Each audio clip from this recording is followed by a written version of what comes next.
The sun was just starting to dip behind the buildings when a little black kid walked home from school, dragging her backpack along the cracked sidewalk. Her shoes were dusty from the long walk, but she didn't complain. She was used to it. The neighborhood was quiet, the kind of silence that made you notice the sound of your own steps. That was when she spotted something unusual on the corner. Near an old gas station that hadn't been open for years, a man sat slumped on the curb.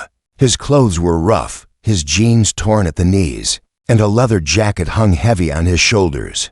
Beside him stood a motorcycle, big and worn down, the chrome dulled by time. It was the kind of bike that once must have looked powerful, but now seemed tired. The man ran a hand through his messy hair and looked down at the ground, like he had lost every reason to get up again. The girl slowed down. Most kids her age might have crossed the street. A biker, alone, looking broke. It wasn't exactly the kind of person you'd stop for. But she didn't feel fear. Instead, she felt curious, even a little sad for him. She watched him for a moment before stepping closer. "Are you okay?" she asked softly. The man lifted his head. His eyes were red, maybe from the sun, maybe from something else. He tried to smile, but it didn't quite reach his face. "Yeah, kid. Just out of luck today." She noticed the motorcycle leaning awkwardly on its stand. The fuel cap was open, but the tank was bone dry. "You don't have gas?" she asked. He chuckled, though it sounded more like a sigh. "Gas, food, money. Guess I don't have much of anything right now." He pulled out his wallet and opened it, showing her nothing but scraps of old paper inside. "See, empty." The girl didn't know why, but her heart squeezed at the sight. She remembered the little bit of money she had saved. It wasn't much, just a few crumpled bills and coins she'd been putting aside for weeks so she could buy a sweet snack after school. It wasn't meant for anyone else, but looking at him, she thought of what it must feel like to be stuck, hungry, and alone. She hesitated.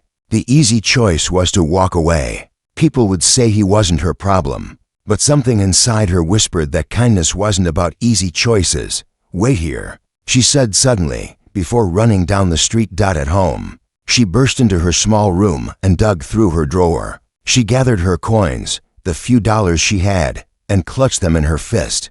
Her mother called after her, asking where she was going, but she didn't stop to explain. She just ran back, her breath quick, her chest pounding with a mix of fear and determination. The biker was still there, sitting with his elbows on his knees, looking like the weight of the world was pressing down on him. She held out the money with her small hand. "It's not much," she said, "but maybe you can get some food, or a little gas." The man looked at her hand, then back at her face. For a moment, he didn't move.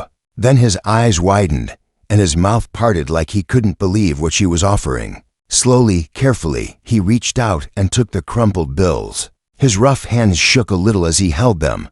"You're giving this to me?" he asked, his voice husky. She nodded quickly. "You look like you need it more than me." For a second, the silence between them felt heavy. Then the man's eyes filled with something she didn't expect: tears. He blinked fast, as if embarrassed, but one slipped down his cheek. He wiped it with the back of his hand and gave a broken laugh. No one's done something like this for me in a long time," he whispered. He stood up, towering over her, but his posture was gentle, careful, as if he didn't want to scare her. "You don't even know me, kid.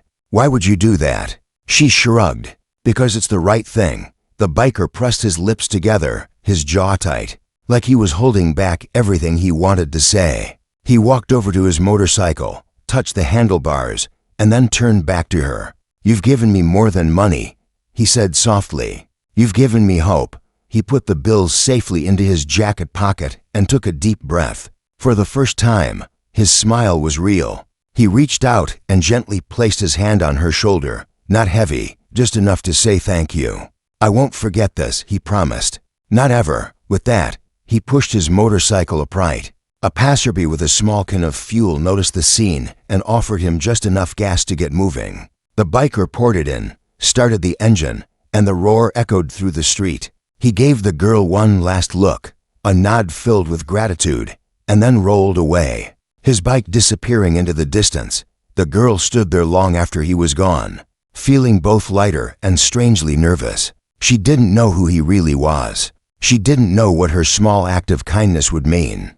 But deep down, she sensed this wasn't the end of the story. Something about the way he had looked at her made her believe her life had just changed in ways she couldn't yet imagine. That night, as she lay in bed, she replayed the moment in her head. The rough biker, the empty wallet, his tearful smile. She hoped he would be all right, wherever he went. She never guessed that her simple choice giving away a few dollars would thunder back into her life. The very next day in a way her whole neighborhood would never forget. The next morning felt like any other. The kid sat at the small wooden table in her kitchen, chewing on a piece of bread while her mother rushed around, trying to get ready for work. The smell of coffee filled the air, and outside, the neighborhood stirred to life, with honking cars and voices calling out greetings. Everything seemed normal, yet inside the girl's heart was a strange weight. She kept thinking about the biker, the way he had looked at her, the way his eyes had watered when she handed him those few crumpled bills. She couldn't shake it off. Would he remember her kindness? Or had he ridden away and forgotten about her the moment his engine roared to life? She carried that thought with her to school. In the classroom, while the teacher explained math problems on the board, her mind drifted back to the empty curb, the sound of the motorcycle fading into the distance. At recess, she shared the story with two kids she trusted, but their reaction wasn't what she expected. "You gave your money to some biker?" One of them asked, frowning. "That's dumb. Don't you know those guys are dangerous?" "Yeah," another added. "They're criminals. They fight, they steal, they're not people you help. My uncle says you should never go near them." The girl felt her cheeks heat up. She hadn't thought of it that way. She'd only seen a man in need, not a label. But now, with their words hanging in the air, she wondered if maybe she had made a mistake. Later that afternoon, when she got home, her mother was waiting with her arms folded. The neighbor must have seen her run back to the curb the day before, because word had already spread. "Is it true?" her mother asked firmly. "You gave away your savings to some stranger on the street?" The girl hesitated. Her mother's voice wasn't angry, but it carried worry, the kind that made her chest feel tight. She nodded slowly. Her mother sighed and sat down. "Baby, I know you've got a kind heart, and I'm proud of that. But you need to be careful. You don't know who people are. That man could have hurt you. Bikers aren't safe people." The girl lowered her head. She wanted to argue, to say that he didn't look dangerous at all, that his eyes had told her a different story. But she stayed quiet. Her small fists tightened around the edge of her dress.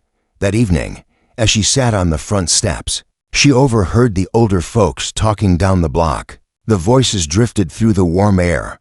"Can you believe it? She gave her money to a biker. Those people don't deserve kindness. They'll never change. Once a biker, always trouble. She's just a kid. Doesn't know better." The words stung. She hugged her knees to her chest and tried not to let the tears come. Was she really foolish? Had she wasted her savings on someone who didn't care? But then, deep inside, she remembered the way the biker had whispered, "You've given me hope." No one could fake that look. His voice had been raw, broken. Something about it told her that, for him, her gesture had meant more than money. She whispered to herself, almost as if convincing her own heart, "I did the right thing." Still, the doubt didn't leave. She didn't know if she'd ever see him again. And even if she did, what difference could one broke biker make? Life would just move on, and her small act would fade into the silence of forgotten moments. That night, she lay awake, staring at the cracked ceiling of her room. Outside, the world was calm. The distant hum of a car passing by, a dog barking, a faint breeze through the window, all ordinary sounds. Nothing to suggest that her choice would matter.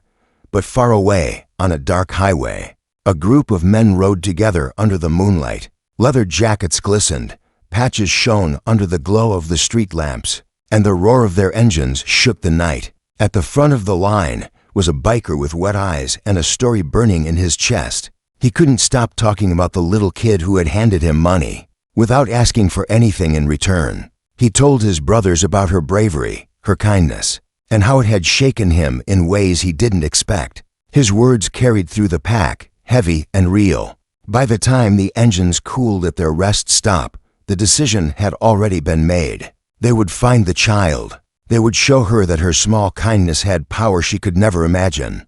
Back in her small bedroom, the girl drifted into sleep with doubt on her mind. She didn't know that the wheels of fate had already started turning.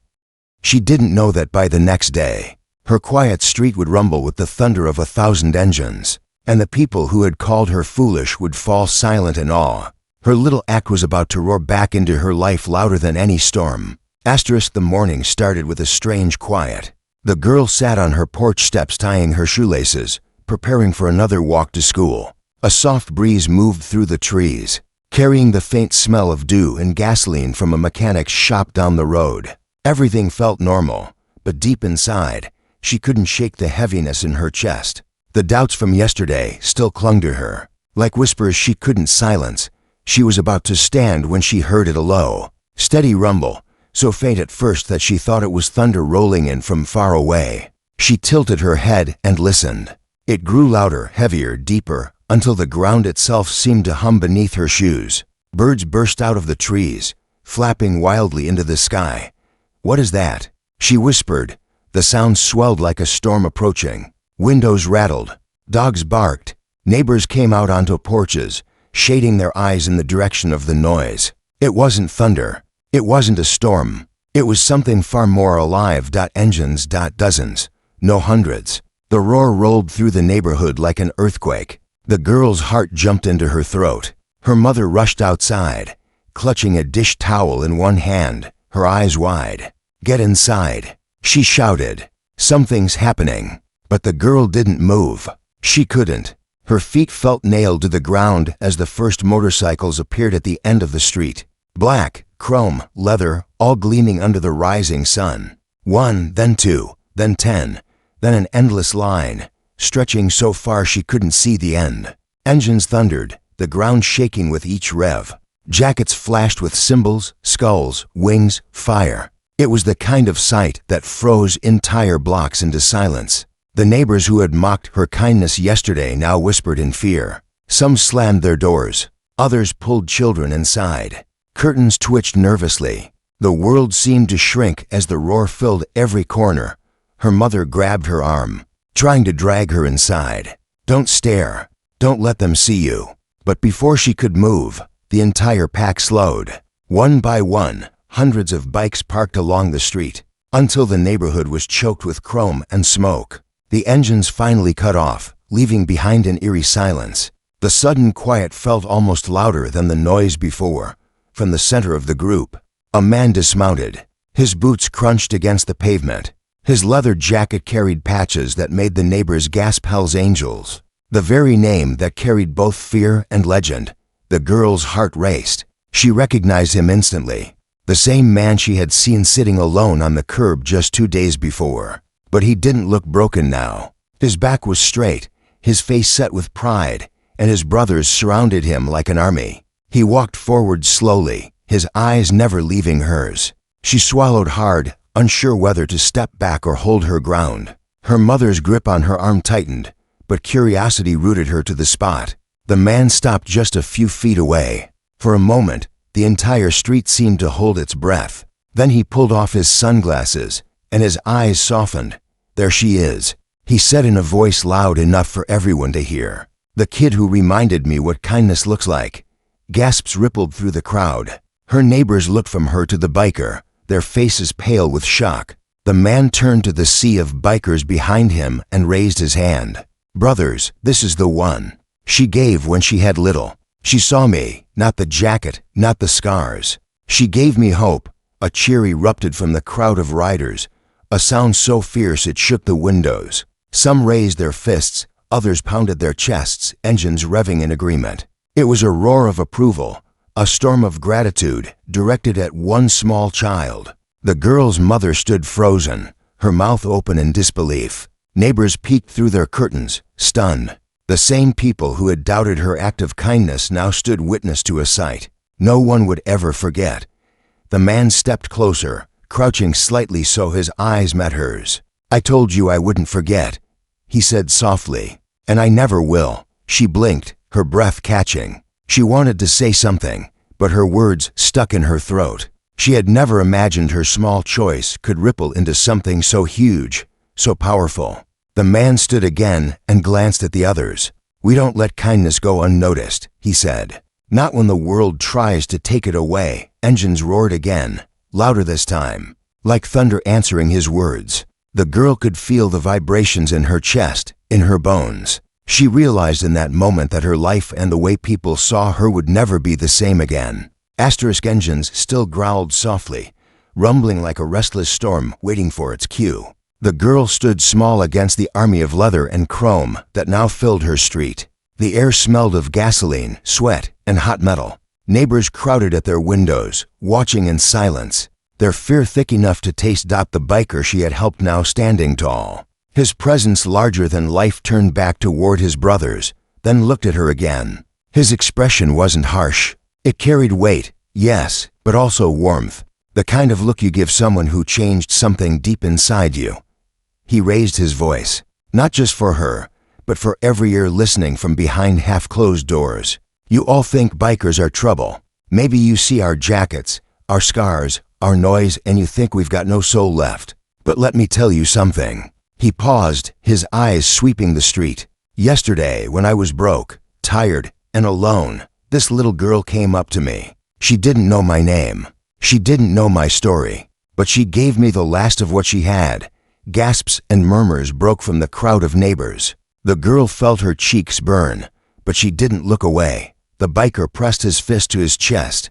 "Do you know what that meant?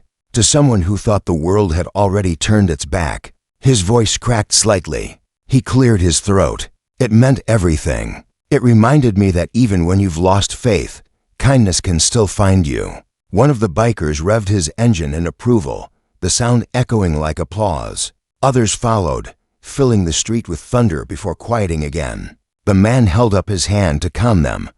He stepped closer to the girl. She could see his eyes clearly now, eyes lined with hardship but alive with something softer. "I spent years on the road. Fights, betrayals, mistakes. I thought kindness was a story people told kids, not something real anymore. And then you showed up. You didn't look at me like a criminal. You didn't run. You saw a man down and chose to help. That's rare. That's pure." The girl's throat tightened. She wanted to tell him she hadn't thought much about it, that it just felt right. But her voice wouldn't come.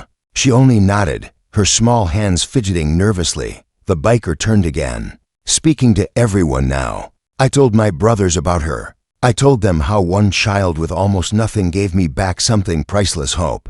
And when I told them, they didn't laugh. They didn't brush it off. They said we ride. We ride to show her that her kindness matters." He stretched his arm toward the endless line of riders. "And that's why we're here."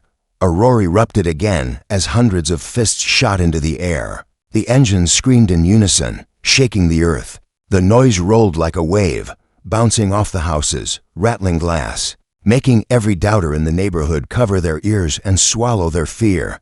The girl's mother, who had been gripping her arm so tightly, slowly let go. Her eyes softened as she looked from the biker to her daughter. She whispered, almost in disbelief, "They came. For you." Tears pricked the girl's eyes. She had felt small all her life, just another kid in a world that didn't notice much. But right now, standing before an army of roaring engines, she realized her act had stretched far beyond her little hands. The biker bent down again so that only she could hear. His voice was rough, but low and careful. "Don't ever let anyone tell you your kindness is wasted. One spark is enough to light up the dark. And you, kid, you lit up mine." She blinked, a tear finally slipping down her cheek. He reached into his jacket and pulled out a small patch, worn but clean. It bore the symbol of his club. He held it out with steady hands. "I want you to have this," he said. "You may not ride, but you've earned a place in our story. You're family now." The girl stared at the patch, then at him. Slowly, almost shyly, she took it. It felt heavy, not in weight, but in meaning. Behind them, another biker shouted. To the girl with the biggest heart, engines roared again in answer, louder than thunder. The neighbors who had called her foolish now stood speechless, their mouths open, their doubts shattered by the loyalty of men they had feared. Every curtain, every doorframe, every eye on that street had just witnessed something no one would forget. The girl clutched the patch to her chest. She didn't fully understand what it meant yet. All she knew was that something inside her had changed forever. The biker had kept his promise he hadn't forgotten. And now, neither would the world around her. Engines still rumbled in the background like restless thunder. The girl stood clutching the patch in her small hands, the leather edges rough against her fingers. She kept staring at it, trying to understand what it really meant. Around her, the crowd of bikers stood tall and silent, their presence filling every corner of the street. The biker she had helped the day before turned back to his brothers. She gave when she had little. That kind of heart deserves more than just words. With that, the riders began to move, not to leave, but to scatter through the neighborhood. Some carried boxes from their saddlebags, filled with groceries. Others hauled toolkits and lumber, heading toward her small house with its sagging porch and broken steps. Neighbors gawked from behind curtains as the very men they had whispered about knelt down, repairing windows, tightening bolts, and patching cracked walls. Her mother stood frozen in disbelief. "What are they doing?" she whispered. The leaders smiled faintly. "Taking care of family." The girl's eyes widened as she watched one biker pull out a brand new backpack and hand it to her. Another offering a pair of sturdy shoes. Another laid a bundle of food on the porch: bread, rice, fruit, even treats she hadn't tasted in months. "Why?" she asked, her voice trembling. "Why are you doing all this?" The leader crouched to meet her eyes. "Because kindness isn't a one-way road, kid. You gave what you had. Now it's our turn." The engines revved again in short bursts, not angry this time, but celebratory. It was as if 1,000 machines cheered in unison. The sound rattled through the street, echoing across rooftops, until even the most doubtful neighbors couldn't ignore the truth. The child they had called foolish had brought thunder to their doorstep, thunder filled not with fear, but with loyalty and gratitude. For hours, the bikers worked. They fixed her porch, painted the walls, and filled her cupboards. They laughed, swapped stories, and treated the girl like one of their own. The once quiet street, where suspicion had ruled, now buzzed with energy. The deep growl of engines mixing with laughter and hammering. At one point, the leader called the girl over. From the back of his bike, he pulled out a leather jacket, small, but perfectly made for her size. Across the back, the club's symbol stretched bold and clear. Below it, stitched in neat letters, were two words: "Little Sister." The girl gasped. She slipped it on, the weight of the jacket pressing down on her shoulders, not heavy, but grounding, like she was part of something much larger than herself. The riders cheered, pounding their fists against their chests, chanting "Little Sister, Little Sister," until her cheeks flushed with pride. Her mother, who had tried so hard to hide her worry, finally smiled through tears. She stepped forward and hugged her daughter tightly, whispering, "I was wrong to doubt you.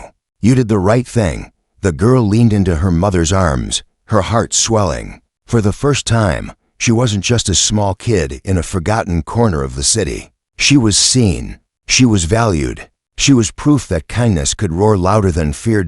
As the sun began to sink low in the sky, the riders slowly prepared to leave. Engines coughed back to life, the roar building again into a wall of sound. But before they mounted up, the leader turned one last time to face her. "Remember this day," he said, pointing at her. "Not because we came, but because you started it. One act of kindness can shake the whole world. You proved that." She nodded, clutching the jacket around her small frame. The patch she had been given still tucked safely in her pocket. She would never forget. Then, with a signal of his hand, the first engines roared full. One after another, the street filled with fire and thunder as 1,000 bikes rolled out together. The ground shook, windows trembled, and the sound stretched for miles. Neighbors stood outside now, no longer hiding, their eyes wide with awe as the tide of chrome and leather disappeared into the horizon. The girl stayed on her porch, watching until the last tail light faded. Her heart still thumped with the echo of their engines. The food in her kitchen, the jacket on her back, the patch in her pocket, these were gifts. But the real gift was the truth she now carried inside her.